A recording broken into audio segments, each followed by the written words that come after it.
This is the perfect example of how to use your ultimate. You want to freeze them first, and I set up the Auroa Veil. Yo, you're watching Shoko, and today we're going to be checking out Ninetales, which is of course one of the free-to-play Pokemon in Pokemon Unite. So I thought I would show you guys a quick little guide here, so you know which abilities, which moveset to pick, which one is the best one. And also, I'm going to be going into the held items a little bit, although not too much, because I feel like the held items, the meta still hasn't been figured out yet. I don't want to scam you guys, you know, because the held items are a huge investment, especially for free-to-play players. If you end up purchasing the wrong ones, you are pretty much screwed later down the line. But I have some decent ideas for which ones are definitely gonna be meta on this beautiful Pokemon. Now again, Ninetales is incredibly strong. You have a very fast power spike. As soon as you hit level 4, you are already in your final evolution form, which of course means that you fall off a little bit into the late game. So this is not gonna be the best late game Pokemon in the game, but it is still one of the best caster Pokemon, if not the best. It's between her, Cramorant and Pikachu, but all of them are definitely very, very strong. And as you can see right off the get-go, we're equipped with very strong level 1 and 2 abilities, which already made us do extremely well in this lane. I picked the Avalanche move as the first pick, because I feel like the other one is a very potent AoE stun, yes. However, the range on it is a little bit too low. I feel like this wall that you can create with the Avalanche, along with the slow that it gets attached to it later on when you evolve it to the plus version of it, is just incredibly strong, okay? So we definitely want to take that first, because as the second ability, you will see both options are very valid, okay? You can take the pushback, which is gonna really make you have a very nice combo. You can set up the Avalanche and then push them into it. They will pretty much get frozen because of your passive, and it is just so powerful. However, I opt to take the other one, the Auroa Veil, and you will see very soon why, okay? You will see we will do a lot of work with this move here. But before that happens, of course, we need to level up. So you will take a little bit of time before you hit that power spike.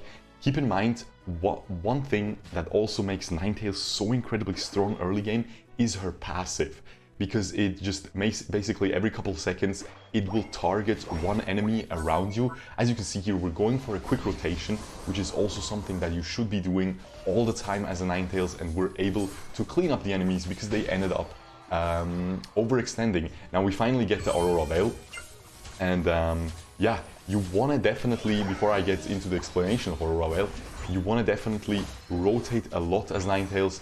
This is pretty high rank, like I'm expert, I'm almost veteran rank at this point, so it is not too bad a couple days into the release, but people are still making lots of mistakes. They're not looking at the minimap, they keep overextending.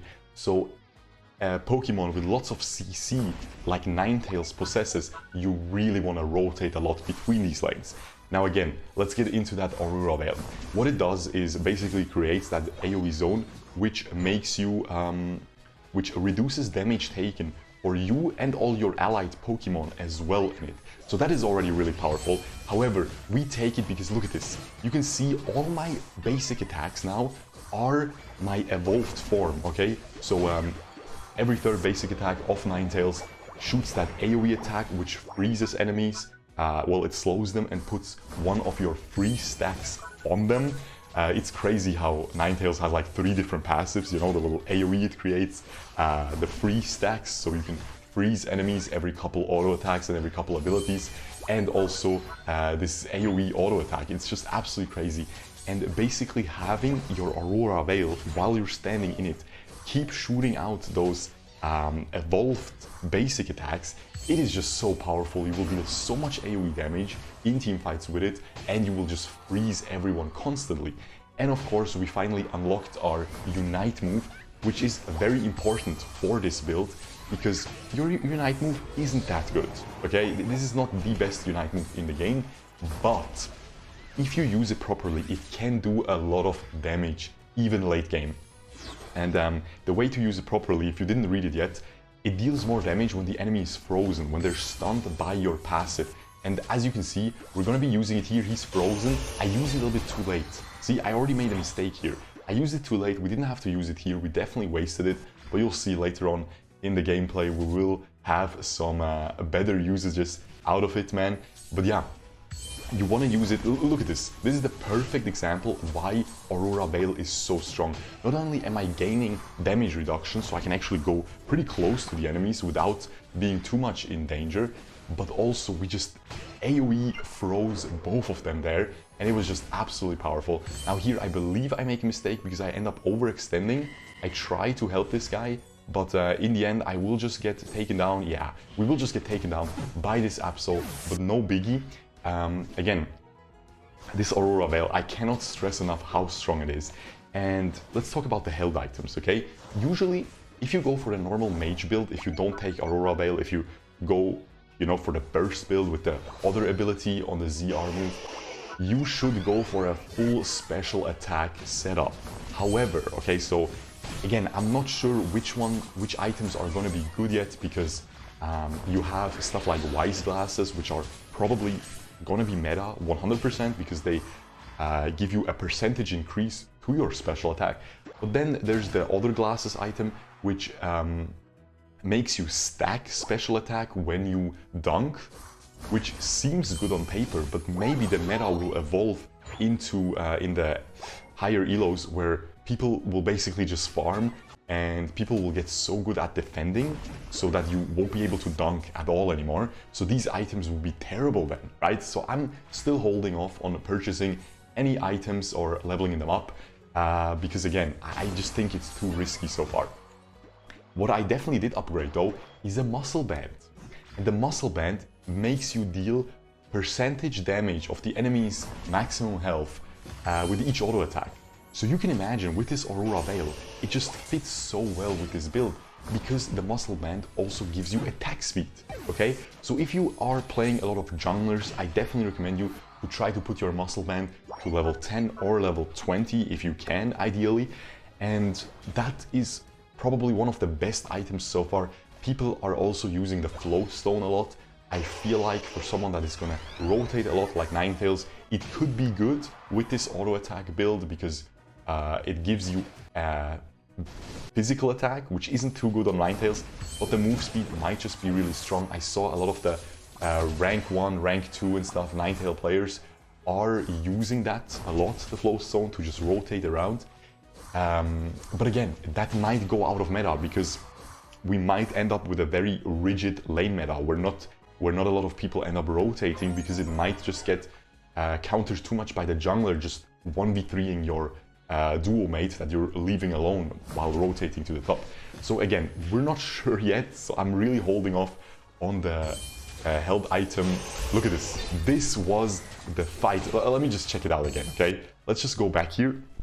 This is the perfect example of how to use your ultimate.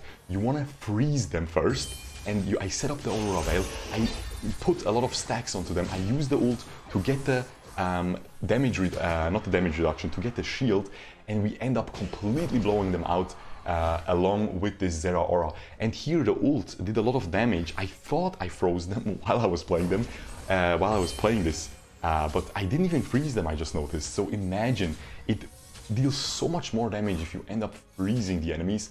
It is kind of difficult to pull off, but I'm telling you, man, if you can hit it, it's going to be so satisfying, especially if you can apply some AoE freezes if the enemies stick together and get hit by your auto attacks, constantly freezing them. Now, as you can see, Ninetales is pretty easy to get into, but it has a lot of nuances, and you can definitely level up your gameplay a lot. And as you can see, this gameplay ended up being super close because everyone and their mom on our team have 50 Pokeballs stacked up, but we're just not able to hand them in. As you can see, I dodge away beautifully from the Ninetales ultimate here. We just walk away, go back in, end up dismantling them with auto attacks.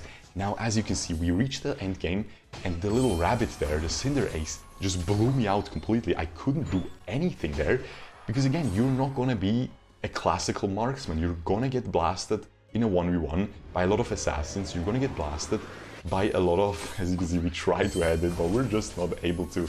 However, we have 2 points remaining. The enemies only have 1 of the outer points remaining, so we should probably win this. But yeah, anyway guys, I know this was kind of all over the place. I was trying to explain a lot here.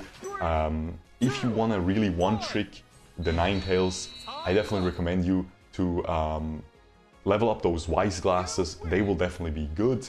Other than that, I would hold off on investing into any held items until the meta gets figured out, until the high tier players will really figure out everything. But as you can see, we got a nice little MVP here. I think I'm gonna show, we reach class 4 here with this, and I think I'm gonna show the actual percentages. Yeah, I found it. You can actually access it on your, what's it called?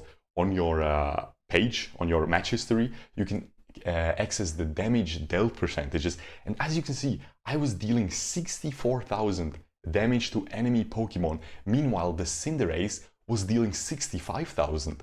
So the enemy marksman, I'm almost as strong as him in the end, because I can really deal much more damage in the early game. So I'm telling you guys, I really recommend you to play Ninetales. Super strong Pokemon. Everyone got it for free, so I hope this guide helped you out a little bit. You know, I'm hoping these guides will improve. I'm gonna try to, you know, I know it was all over the place, man. This game has so much action, it's so action-packed, so it's hard to really narrate the gameplay while also explaining all the abilities, all the, you know, the choices I make, where I'm going and stuff, and the held items as well. But anyway, guys, I hope this helped. Most important thing, make sure to roam a lot. Make sure to not invest too much into any held items, except for if you play a lot of physical Pokemon, you will probably maximize the muscle band as early as possible. That's what I did. And you can use it on her if you run this build. If you want to go for the caster build, full burst, get those wise glasses up. If you only play Ninetales, do not level up the muscle band. Okay, this is still mainly a physical item that just happens to fit really well for the Ninetales. Make sure to go for those wise glasses, because even with this build, they're gonna deal more damage. They're gonna improve your passive basic attack, the third one, with bonus damage, right? So, hope you guys enjoyed. Make sure to subscribe, ring the notification bell if you like these these Pokemon Unite guides, because there will be probably one for every Pokemon here on this channel in the future. So yeah, hope you guys enjoyed. I'll see you guys next time. Peace.